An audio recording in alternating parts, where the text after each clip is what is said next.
Hey there, Mr. Strings. We're so pleased to clip your wings. Oh, hey. Anyway, it's time for a tale. I call this the priest and the succubus. Are you ready? Are you ready? Are you ready? Sorry. Once long ago in a large church, a priest saw a woman dressed in beautiful makeup and freshly brushed long hair, with a short skirt showing her thighs, and he felt convicted in his spirits to try and shame her, but decided to do so in today's sermon. After all, it was her fault for being a sinful woman. Of course, we already got sexism. Nice. Anyway, I'll continue.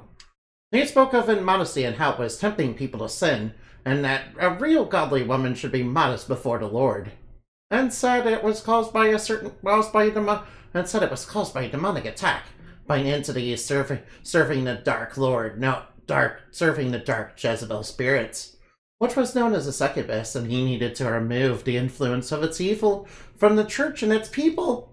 Oh noes. The woman who noticed his inappropriate gaze was offended and left the church on time out of fear of being called out directly and never appeared again.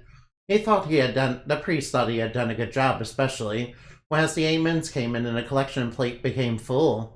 However, later that night, he had scary dreams about a bat-winged woman in red coming to him and twisting his mind with horrific and lewd images, especially of short skirts and booba. Which caused the priest to wake up freaked out. He thought he really had been attacked by a vile creature, the succubus. He made petitions to God every night, said long prayers in silence, and burned his incense, and attempted to redouble his duties, and read the Bible more. But it was gnawing at him, watching him. He felt the darkness clawing at his back in the back of his mind, growing, festering, and his dreams every night became worse and worse and worse. People noticed he was ragged and tired. His fellow priest asked what was happening to him, but he was too ashamed to admit why, only stating that he was in spiritual warfare against the forces of evil that were haunting him every night. The priest did a prayer over him that night, poured the olive oil on him, then said a long prayer, hoping to banish it, and for a minute it seemed like it worked, until they left and he swore he could hear it whispering to him, taunting him, still feeding at him, still troubling his dreams. He swore he could see it in the pews. He swore it was attacking him during the night, becoming more and more violent, more and more real. He kept trying to get rid of it, even yelling at it and shouting curses and condemnations in the Lord's name, but nothing worked. He collapsed after being chased and attacked by it, and he was on the floor in his own bathroom, afraid, as it approached. The priest held up a cross and said, "Stay away, monster, in the Lord's name!" The succubus laughed and said to him, surprisingly calmly, "Oh, but dear Creator, I was given flesh and form by your desires and your fear. I am a tulpa made in your head and mind. You made me with your sick desires, twisted dreams, mad delusions, and horrific nightmares. You called me into being yourself."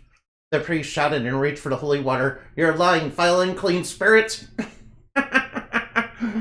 The succubus then said, sighing but still calm, "I don't hate you, you know. None of us tulpa ever truly hate those who made us, you know. Why do you call me monster, demon, harlot, being of evil? I am only what you made me, imagine me to be. Aren't you proud, Papa?" He tossed the holy water at her, but it only went right through her on the floor. She then approached him and said, "Now, let me embrace you and give you what you desire. Then we can be together forever, with you a part of me as I am a part of you, forever." And she came and embraced him and gave him a kiss. The priest wondered why he hadn't shown up at church today, and went to investigate his house. They didn't find him there, not anymore. He was gone, no trace, no blood, no body, no nothing. There wasn't even any sign of a struggle or anything. They'd noticed just the holy water bottle shattered in the floor and a watermark, but nothing more.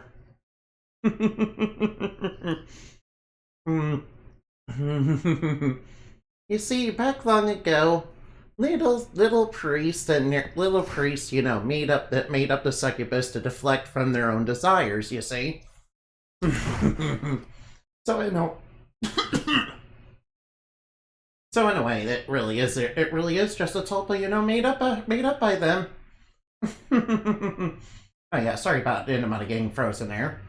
But thank you for watching and listening, and I hope you had plenty of fun. Remember to fly like Pat and shine like the moon for weird stuff dreams are made of. Bye-bye now.